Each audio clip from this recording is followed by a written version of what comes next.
Okay, this is a set of tips for working with exercise 7a from the ESA Level 3 Physics workbook. It's tips only, no full working. So question 1 has a steel beam suspended by a rope with a couple of ropes working from the main rope to the ends of the steel beam.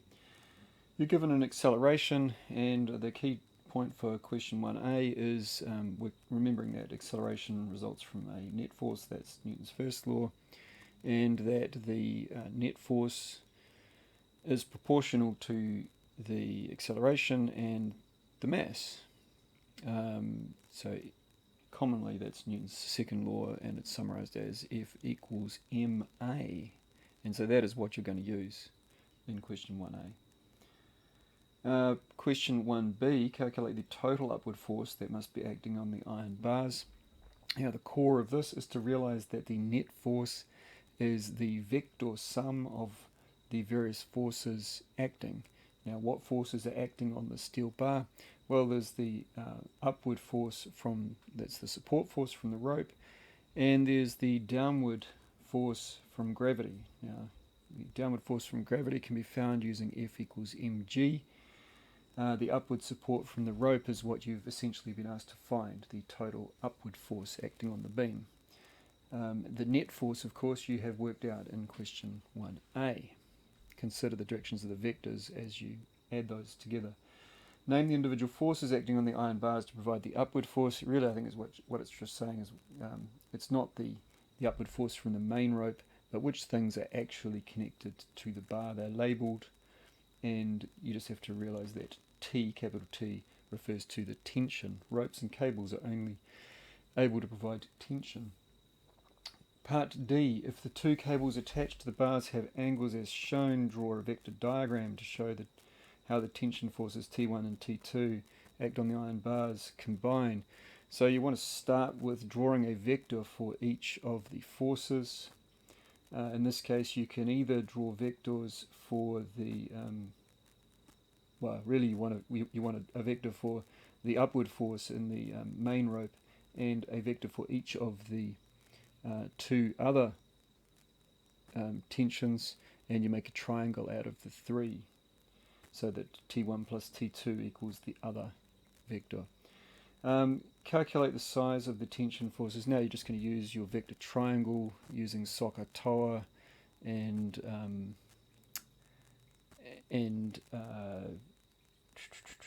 Pythagoras' theorem. Alright, question 2. The child pushes the trolley along a horizontal floor. The handle is at 40 degrees from the horizontal, and he pushes with a force 5.5 newtons down the handle. Draw a diagram showing all the forces acting on the trolley. So what forces act on the trolley? Well, we've got the force down the handle, 5.5 newtons. Gravity, of course, pulls everything down, and we've got a support force that pushes up from the floor. Now the trolley's got wheels, so we can assume there's no force along the floor, so the support force has to be directly upwards. The idea is to draw a diagram with those three forces on it. If you wanted to draw it as a vector diagram, you would see that the net force from the trolley exists as well. When you add those three together, the net force will head to the left. Part B, calculate the size of the force component pushing the trolley along the floor. So the only thing, when you look at those forces you've got up there, in part A, the only thing heading along, or giving a force that goes along the floor, is from the 5.5 Newton. If we draw this diagram here, we can then use SOHCAHTOA, in this case the car of SOHCAHTOA, to calculate the force along the floor. Second part, C, or third part really, calculate the size of the force component pushing the trolley down into the floor. I think they still are wanting the force component from the child's 5.5 newtons. So in this case we're looking at the same diagram as in 2b, but we are using SOH, the sine of the angle, instead of the cosine of the angle. Part D, the mass of the trolley is 0.75 kilograms. Calculate the gravity force on the trolley. You're going to use F equals mg, Newton's second law. And part D2, calculate the size of the reaction force on the trolley. Well, this is going to be supporting against the gravity force and also the vertical component of the force from the handle. Okay, question 3. A car has a certain mass and it runs out of petrol and it's got a certain energy, and the driver knows there's a petrol station and lets the car coast along the road as far as possible.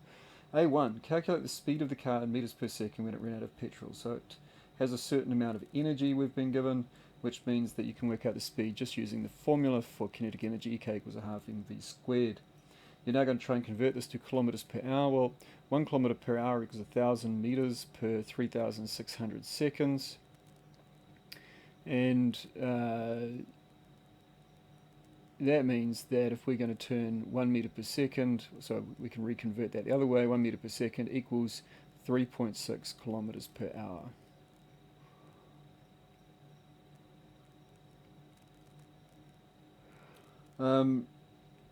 Calculate the momentum of the car when it ran out of petrol.